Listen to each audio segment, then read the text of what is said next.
نحمده ونصلي على رسوله الكريم اما بعد فاعوذ بالله من الشيطان الرجيم بسم الله الرحمن الرحيم ان الله على كل شيء قدير صدق اللہ العظیم۔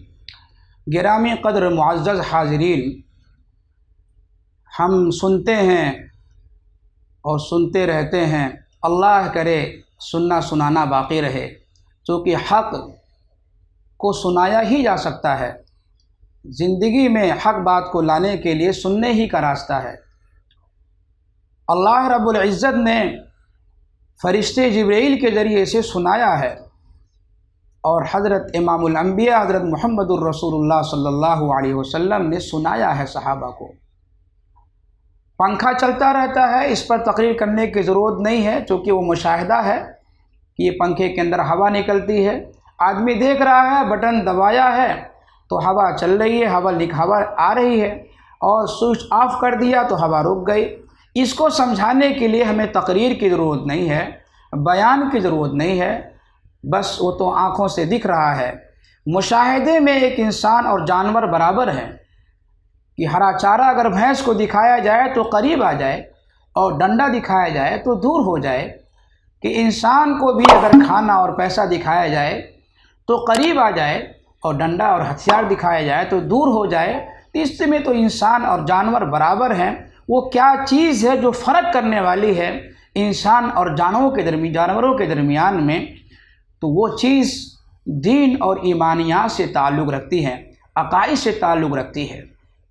جانور اس سے بے نیاز ہیں اور وہ مکلف بھی نہیں ہیں، لیکن انسانوں کو اللہ رب العزت نے مکلف بنایا ہے، دین کا، ایمان کا، اسلام کا، ان کو کچھ چیزوں کا ذمہ دار بنایا ہے، اور جس ذمہ داریوں کے بارے میں اللہ سوال کریں گے۔ بہرحال میرے دوستو، کاش یہ ساری چیزیں سمجھ میں آ جائیں، اللہ کی ذات ہمارے سمجھ میں آ جائے۔ جو اللہ کو پہچانے گا وہ انسان اپنی ذمہ داریوں کو ادا کرے گا، ورنہ اللہ سے ہٹ کر کے وہ اپنے کمالات پر نظر کر لے گا، اپنی خوبیوں کو دیکھے گا، اپنی طاقت پر نظر آ جائے گی۔ لیکن انبیاء کرام علیہ الصلوۃ والسلام سے پتہ چلے گا کہ ہر حال میں ان کی نظر اللہ رب العزت کی طرف ہوتی تھی، وہ مخلوق سے متاثر نہیں ہوتے تھے، اور ذرا سا اگر تعثر آیا تو اس کی کاٹ کر دیتے تھے۔ حضرت سلیمان علیہ السلام کو ایسی بادشاہت اللہ نے دی ہے، اس کی مثال نہیں۔ قرآن کریم میں اللہ رب العزت نے بیان کیا، آپ کی حکومت ہواؤں پر، آپ کی حکومت فضاؤں پر، جانوروں پر، جناتوں پر، انسانوں پر، ایسی شاہی حکومت کسی کو نہیں ملی آج تک۔ آپ مشورہ کر رہے ہیں، حاضری لے رہے ہیں، سب کی نگرانی کر رہے ہیں، تخت شاہی یہاں سے وہاں جا رہا ہے۔ ایک کارگزاری میں سناتا ہوں کس طرح سے انبیاء کرام علیہ الصلوۃ والسلام کا ذہن اور کیسا عقیدہ ہوتا ہے کہ اپنے اوپر نظر نہ جا کر کے اللہ کے اوپر نظر جاتی ہے۔ مثال کے طور پر آپ حاضری لے رہے ہیں جانوروں کی، مختصر یہ ہے کہ ہدہد پرندہ غائب ہے، آپ کو ناگواری ہوئی کہ ہدہد پرندہ کہاں ہے۔ اس سے بھی پتہ چلتا ہے کہ انبیاء کرام علیہ الصلوۃ والسلام غیب کی باتوں کو نہیں جانتے ہیں۔ اگر معلوم ہوتا تو آپ اس طریقے سے بات نہیں کیے ہوتے۔ آپ نے سخت ناراضگی کا اظہار کیا اور یوں کہا کہ اگر وہ آئے گا تو سخت سزا دوں گا، اور ہو سکتا اس کو ذبح بھی کر دوں گا۔ یہ آپ نے یعنی غصے کا اظہار کیا، اور یہ ضرورت ہے۔ ایسے ہی اساتذہ کرام مدرسوں میں بچوں کو پڑھاتے ہیں، حاضری کرتے ہیں، غیر حاضری پر تنبیہ کرنا یہ بھی سنت ہے کہ کہاں تھا بچہ، اس کو سخت سست سنانا یہ بھی ضروری ہے۔ لیکن آج ہمارے قوم میں، ہمارے ملک میں اس کے خلاف بھی ایک محاذ کھڑا ہوا ہے کہ بچے کو کچھ کہہ نہیں سکتے۔ بچہ کیسے بنے گا؟ ایک پودا نہیں بن سکتا بغیر کاٹ چھاٹ کے، بغیر اس کی تربیت کے۔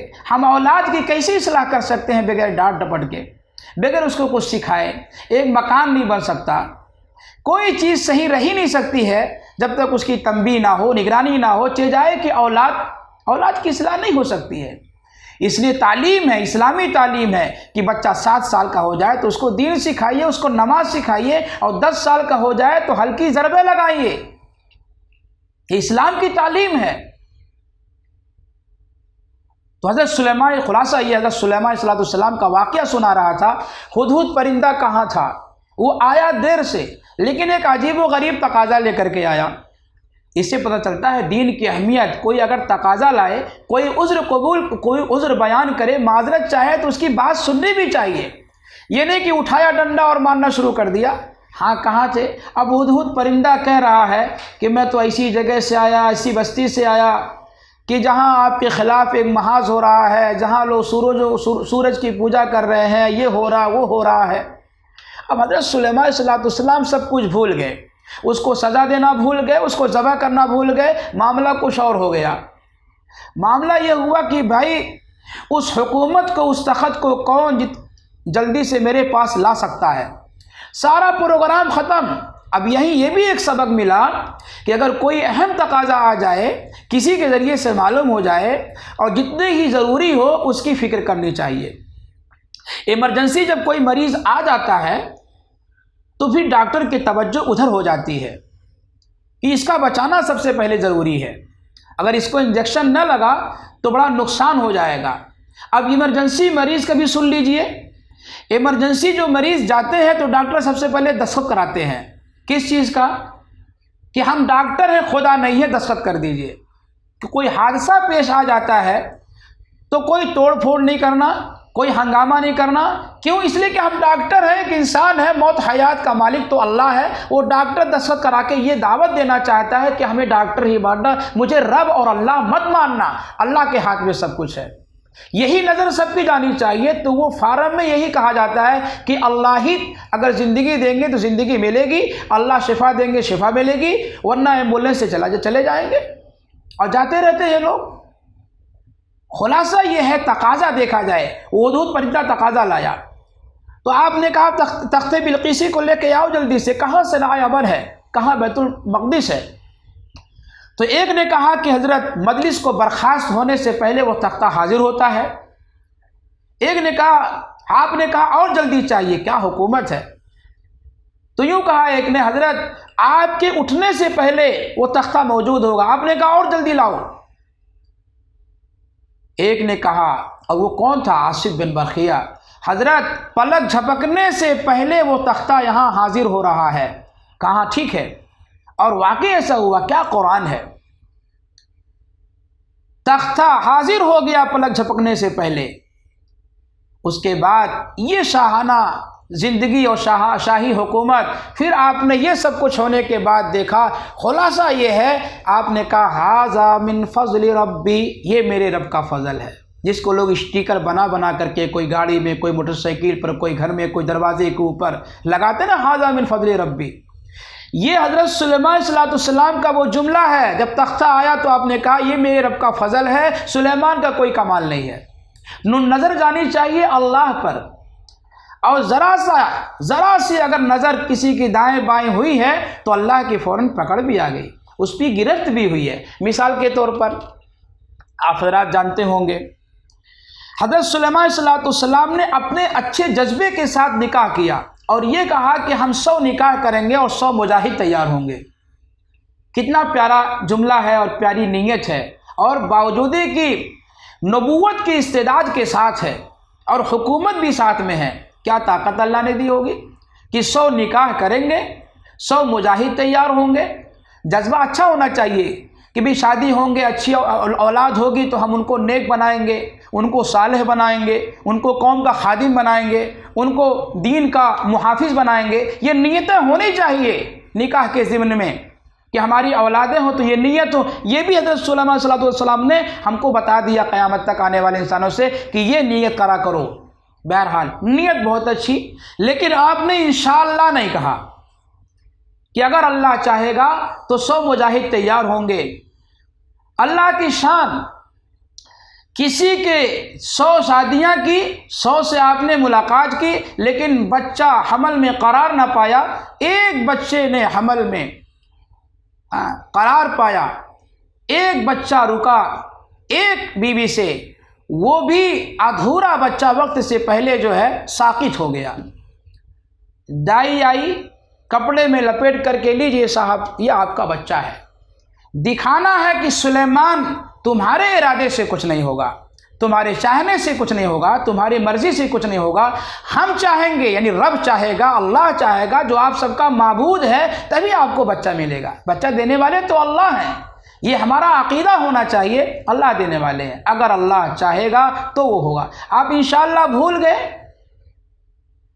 حضرت نبی کریم حضرت محمد صلی اللہ علیہ وسلم فرماتے تھے، اور آپ نے فرمایا اگر میرے بھائی سلیمان انشاءاللہ اگر آپ نے کہہ لیا ہوتا تو ہر ایک سے بچہ ہوتا اور مجاہد اور دائی پیدا ہوتا، لیکن چونکہ انشاءاللہ بھول گئے تھے۔ اور یہ بھی دکھایا کہ ادھورا جو بچہ ہوا، اللہ یہ بھی دکھانا چاہ رہے ہیں اس سے بھی بچہ نہیں ہوتا، 100 کے 100 سے نہ ہوتے بچے، لیکن اللہ کو یہ بھی بتانا ہے کہ یہ نہ سمجھو کہ 10% تم کامیاب ہو گئے ہو تو ہم 90% بھی کامیاب کر دیں گے، یا تم 90% کامیاب ہو گئے ہو تو یہ امید مت لگاؤ کہ 100% کامیاب ہو جاؤ گے۔